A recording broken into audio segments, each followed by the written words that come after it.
Alright, now that you've finished the clientele business, I'm gonna go over some other things aftermath, after the fact, that I didn't want to share in the initial because I didn't want anything to be spoiled or anything that would just mess up the actual, like, shock factor of the missions.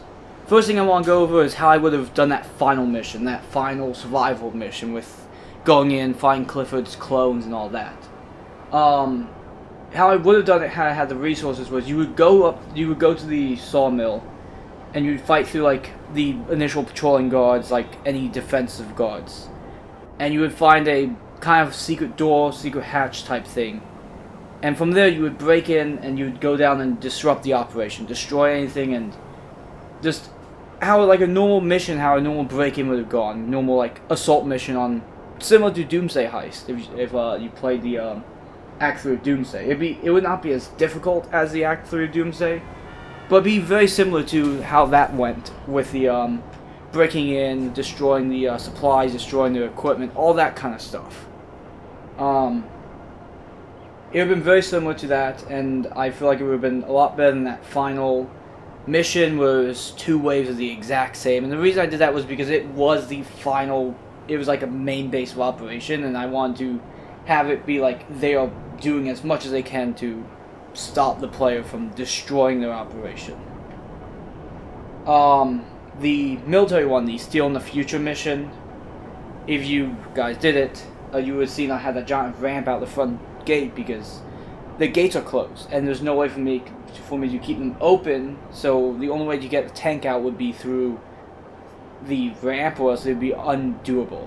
I tried to see if I could use a Cargobob to have you lift it out, but you cannot, so I had to do it that way. Unfortunately, it makes the game a little bit weird because it's not supposed to be there, but like I said, with the limited resources I had to do what I could. And now, if you remember in the first part I said it's not lore accurate, the reason I say that is because in terms of this DLC, and as you know, with the final phone call to Hatchet, there will be a part 2 to this, which I actually had made before this, years ago, for fun. I'm going to revise it and probably release it as well. It's going to be Doomsday Act 4.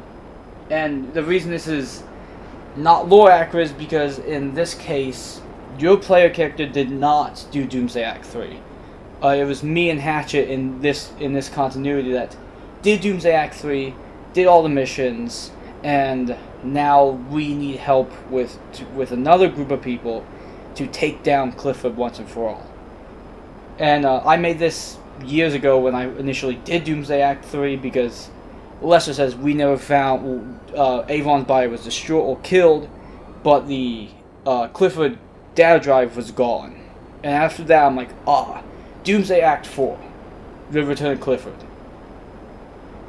Unfortunately, ULP Paper Trail came out and kind of, I feel like, fumbled the ball on that, with Clifford being used to mess up the stock. Such a dumb way to bring Clifford back. So, I made this before that, but when the Paper Trail came out, I was like, this is stupid. It should have been some way cooler, some way better with Clifford. Because Clifford was a genocidal AI that wanted to take over the world, with the help of Avon, of course. And bring him back as a stock market mess, like just someone messing with the stock market. Kind of unfortunate. And I felt like there was a lot more that could have been done with Clifford because Clifford was because there's an AI. And so this new DLC was based off that. And that's the lore of DLC or GTA Online is not consistent with the lore of the DLC I'm going to be making. I just want to let that be clear for the future in case you're like, how is this fitting in with my GTA characters? Most of the other missions, in terms of lore accuracy, does not affect anything because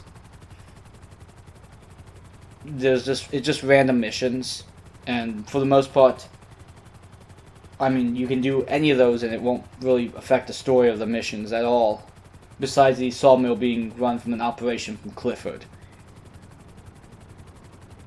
anyways, those are my closing remarks. I hope you guys enjoyed this mission. I spent a long time on it. If you saw the folder I have like 9 or 10 folders. All the pictures, all the whiteboards, all that stuff I made from not scratch. I used the Rockstar editor, took pictures from wherever I could as like aerial views. It was a lot of fun to make. It was, and as a person who loves story writing and level design, it was awesome being able to do all this. The only thing that sucks is the limited resources I had, of course, and all that driving. That was all me. All the mission, all the like phone calls of like the driver, all those vehicles are mine. I did not take any videos off of YouTube. All those driving scenes were mine. So it was like 10 to 12, 30 minutes of or 10 to 12 to 13 minutes of driving. It was also more than that because the Rockstar recording thing, sometimes it takes like 5 minutes for it to even save one clip. So I'd be driving around for ages. I think that jet scene I flew around the map twice before all that. And it only was in 2 minutes and 30 seconds. So I really do. I took a lot of time on it and I hope it does good. I'm recording this before I release the content, so I don't know what it's going to be like when I release the content. But I really do hope you guys enjoy it. Any feedback, like I said, would be awesome. And anything that would be beneficial to the future or what you want to see me do next. If this does really good, I might release more unofficial DLC that's more than just the Cliffa. I might do like Endogen's Clientele Part 2. Because I have a whole bunch of missions made that I just did so I could play with my friends. And be like, hey, look at this mission I made. It's like a GTA level. I have a custom heist I made years back. It was called the Gold Heist. Made that, I never released it, but I just made it so I could play with my friends because I thought it was fun.